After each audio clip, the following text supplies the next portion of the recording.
الحمدللہ وکفا وسلام علی عبادہ الذین اصطفیٰ اما بعد۔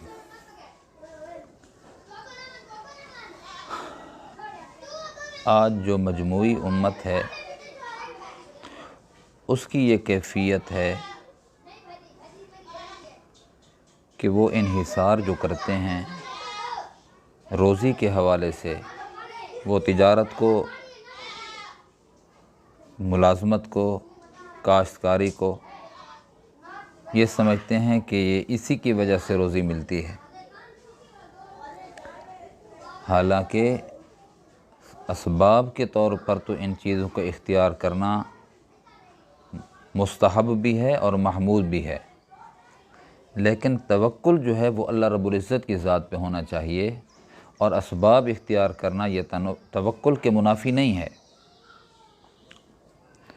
لیکن آج ہم نے یہ نظریہ اور سوچ بنائی ہوئی ہے، اگر کسی سے کہیں نا کہ روزی روٹی کیسے چل رہی ہے، وہ کہتے ہیں دکان پہ جاتا ہوں، روزی روٹی لے آتا ہوں،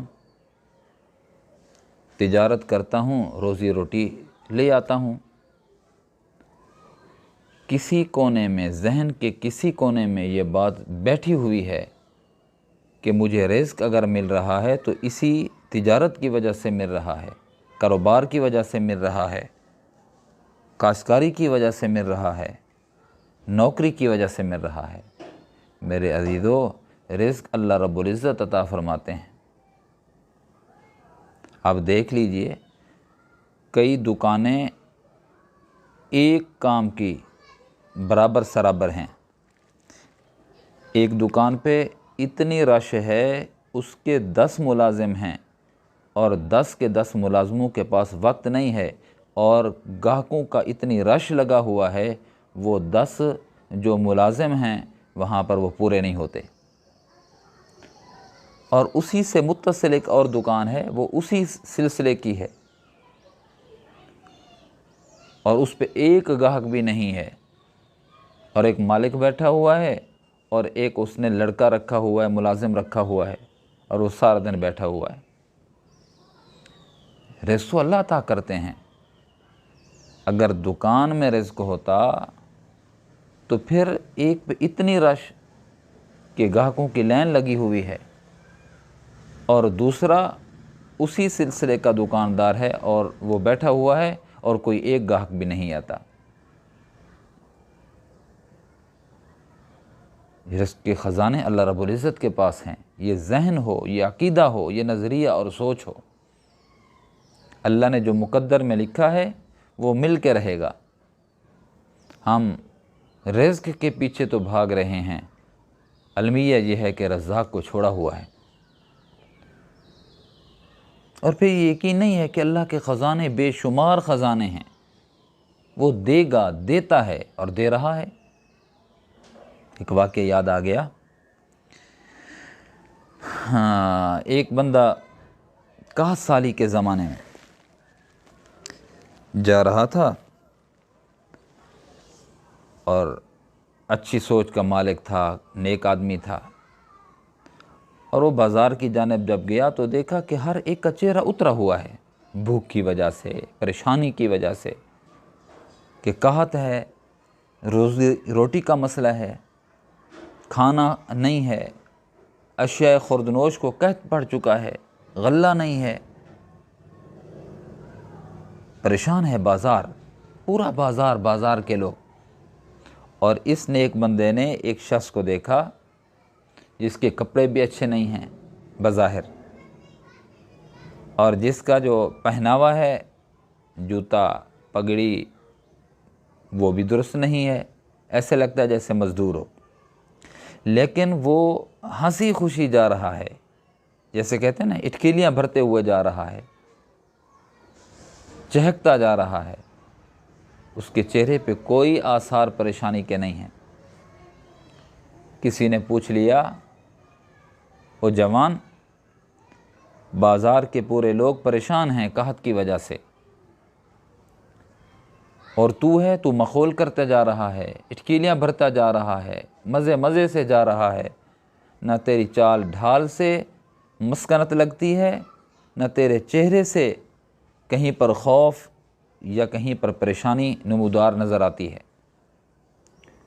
اس نے پھر لاؤبالی انداز میں کہا، وہ صاحب چھوڑو میرا راستہ، تمہیں پتہ ہے جو اس علاقے کا بہت بڑا آدمی ہے، بہت بڑا آدمی، میں اس کا نوکر ہوں، نوکر۔ تو کیا ہوا، نوکر ہے تو؟ کہا کہ اس کے جو غلہ ہے، اس کے جو دانے ہیں، اس کی جو گندم ہے، وہ اس کے ڈرم کے ڈرم بھرے ہوئے ہیں، اس کے کمرے بھرے ہوئے ہیں۔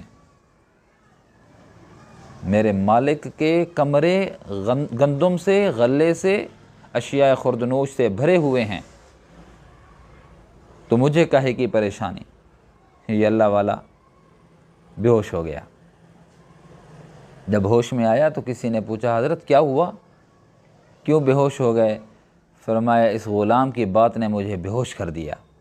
حضرت کیسے؟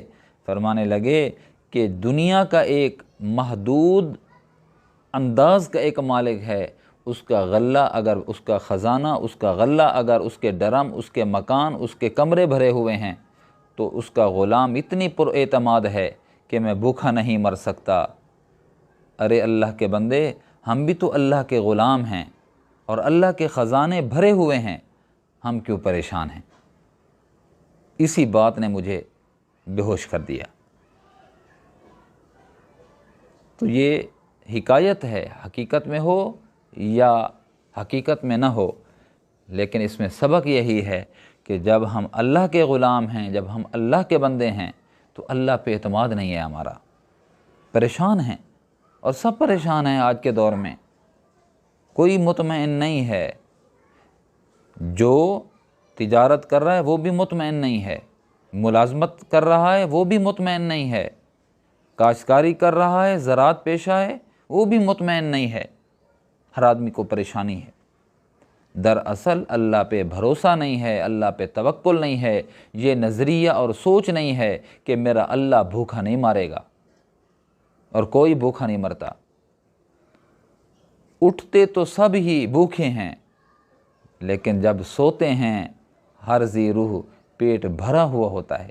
میں تو کہا کرتا ہوں اپنے دوستوں سے کہ بعض دفعہ اتنی بندہ کھا جاتا ہے، اتنی کھا جاتا ہے، خصوصاً رات کے وقت، کہ تقاضا پیدا ہوتا ہے کہ چہل قدمی تھوڑی سی کر لیں۔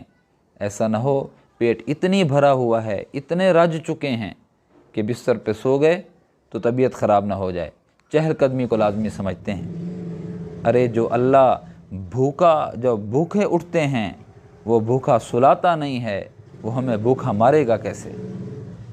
اسی پہ توکل کریں، اسی کی مان کے چلیں، اسی کے غلام بن جائیں، پھر دیکھیں کہ اس غلام سے زیادہ نظریہ ہمارا ہوگا کہ جس مالک کے غلے سے اس کے کمرے، اس کے ڈرم، اس کے مکان بھرے ہوئے تھے، اس سے زیادہ ہم خوشی کی زندگی گزار رہے ہوں گے۔ آج نفسا نفسی ہے، پریشانی ہے، اس کی وجہ یہی ہے کہ اللہ کو داتا ہی نہیں سمجھا ہم نے، اللہ کو پالنہار ہی نہیں سمجھا ہم نے، ہم غلام نہیں بنے، ہم عبد نہیں بنے، ہم بندے نہیں بنے اللہ کے۔ اللہ کے بندے بن جاؤ، اللہ کے غلام بن جاؤ۔ یقین جانیے دنیا کا مالک ہے، عارضی مالک ہے، بس نسبت ہی کر دی جاتی ہے کچھ چیزوں کی، وہ اس کی ملک میں اللہ نے دے دی ہیں۔ وہ اگر اپنے غلام کو بھوکا نہیں سلاتا تو ہم شہنشاہ کے غلام بن جائیں تو وہ ہمیں کیسے بھوکا سلائے گا؟ وہ ہمیں کیسے ہماری پریشانی ہمیں میں مبتلا کر دے گا؟ وہ ہماری پریشانیوں کو حل کیوں نہیں کرے گا؟ بس اصل یہی ہے کہ ہم اللہ کے غلام بن جائیں۔